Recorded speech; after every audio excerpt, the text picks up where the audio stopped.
She was just 17. Trusted. Responsible. The kind of girl every parent would feel safe leaving their child with. But one night, one mistake, one open door, turned everything into a nightmare soaked in blood.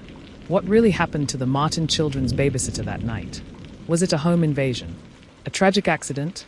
Or was something far more sinister lurking beneath the surface? White right pointing backhand index if you're drawn to chilling true stories where trust turns deadly. Make sure to subscribe, like, and hit the bell icon for more haunting cases. And remember, nothing is ever as it seems. It was a quiet Friday evening in the cozy suburban neighborhood of Pine Bluff, Arkansas. The Martin family had plans, a charity gala they'd been invited to weeks ago. Their children, 6-year-old Lucas and 4-year-old Ava, were tucked into their pajamas by 7:30, ready for a night of Disney movies and popcorn with their favorite babysitter, 17-year-old Emily Stanton.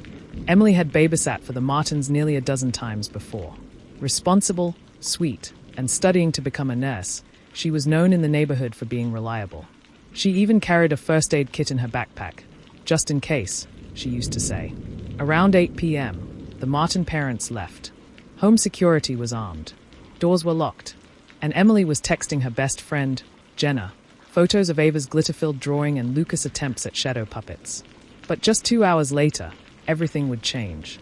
At 10:17 p.m., a chilling 911 call came in. Emily's voice was frantic. Breathless. "There's someone in the house. Please, I think they're in the basement. The kids, oh my God, I think he has a knife. Please hurry." The dispatcher kept her on the line, instructing her to hide with the children and stay quiet. Sirens were dispatched immediately. But when the police arrived at 10:24 p.m., just 7 minutes later, the scene was disturbingly silent. Front door wide open. Alarm disabled. Inside, signs of chaos, a lamp shattered on the floor, couch cushions strewn everywhere. But no Emily. No children. Just blood. In the kitchen, officers discovered a bloody handprint smeared on the refrigerator door. A trail of small footprints, possibly Lucas, led from the hallway into the basement. Downstairs, they found Emily, barely conscious, with a gash on her forehead and blood-soaked hands. Next to her was 6-year-old Lucas, cradled in her arms. He was alive, shaking, but unharmed. Ava, however, was nowhere to be found. Emily was rushed to the hospital. Lucas was placed into protective custody until his parents could be reached. In the meantime, a massive search began for 4-year-old Ava Martin, and suspicion began to grow. 2 days later, detectives interviewed Emily at her hospital bedside. Her memory was foggy, but she recounted what she could. "I heard footsteps in the basement. I thought it was the furnace, but then I saw a shadow move behind the washing machine. I grabbed Lucas and Ava and ran upstairs. But he followed. I tried to fight him off. I told Ava to run and hide. That's the last thing I remember." A composite sketch was created from Lucas' vague memory. A man, tall, wearing a black hoodie and gloves. He had a monster voice, Lucas told officers. But something wasn't right. There were no signs of forced entry. The basement window was closed, untouched. The alarm system hadn't triggered. It looked like someone had let the killer in. Pine Bluff was shaken. Local news dubbed it the babysitter bloodbath. Parents canceled plans, afraid to leave their kids with anyone. Hundreds volunteered to search the nearby woods for Ava. Flyers, news bulletins, Amber Alerts, every resource was exhausted. The Martin family pleaded on TV. "If you have Ava, please, just bring her home. She's only 4. We're begging you." But as days turned to weeks, hope started to fade. And Emily became more and more reclusive. She refused further interviews. Friends said she cried constantly, barely slept, and avoided the Martins entirely. One night, in a viral TikTok video, a neighbor caught footage of Emily sitting in her car for hours, staring at the Martin home.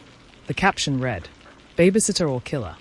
3 months after Ava's disappearance, a construction crew clearing out an abandoned house just 3 blocks from the Martin residence made a horrifying discovery. Behind a wall in the basement, sealed with drywall, they found a small pair of pink sneakers and bones. Dental records confirmed what no one wanted to believe. Ava Martin was dead. But how she died, and who put her there, remained a mystery. The autopsy revealed no signs of sexual abuse, but Ava had blunt force trauma to her head. Investigators turned back to Emily. Why was there no forced entry? Why didn't the alarm trigger? Why did the babysitter have defensive wounds, but no signs of binding or control? And most importantly, why had her fingerprints been found on the drywall panel in the abandoned house? Emily claimed she had never been there, that someone must have planted her prints. But things escalated fast. She was arrested and charged with manslaughter and obstruction of justice. The Martins were silent, heartbroken. But the town, they wanted blood. Emily's trial became a media circus. Her defense claimed she suffered memory loss from head trauma, and that she'd been targeted by the real killer, someone who knew the house well and wanted to frame her. Prosecution painted a different story. Emily lost control.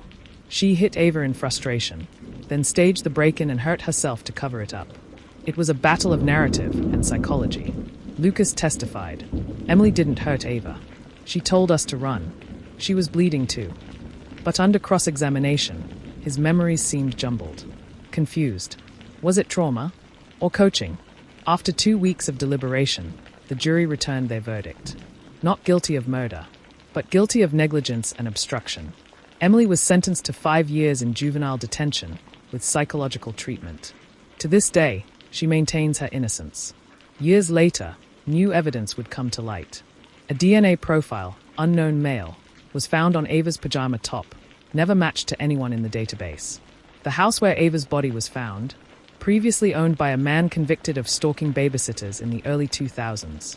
But he died in prison 5 years before Ava disappeared. Was someone copying him? Was it a coincidence?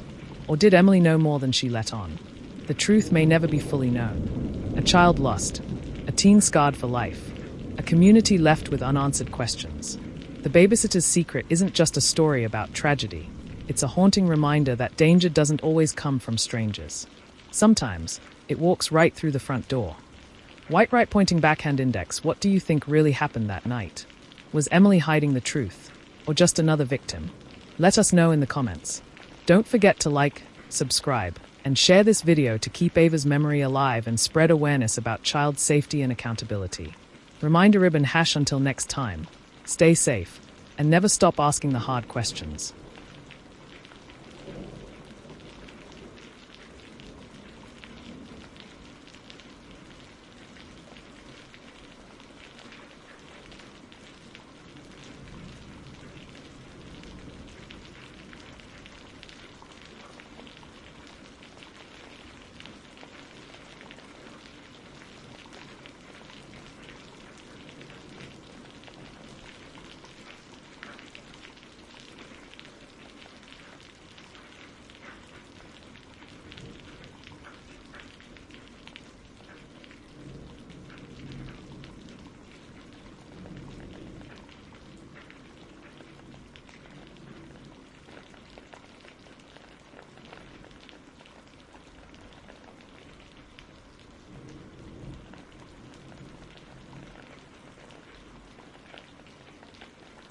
If this story gripped you, show your support by liking and subscribing to True Crime Hub.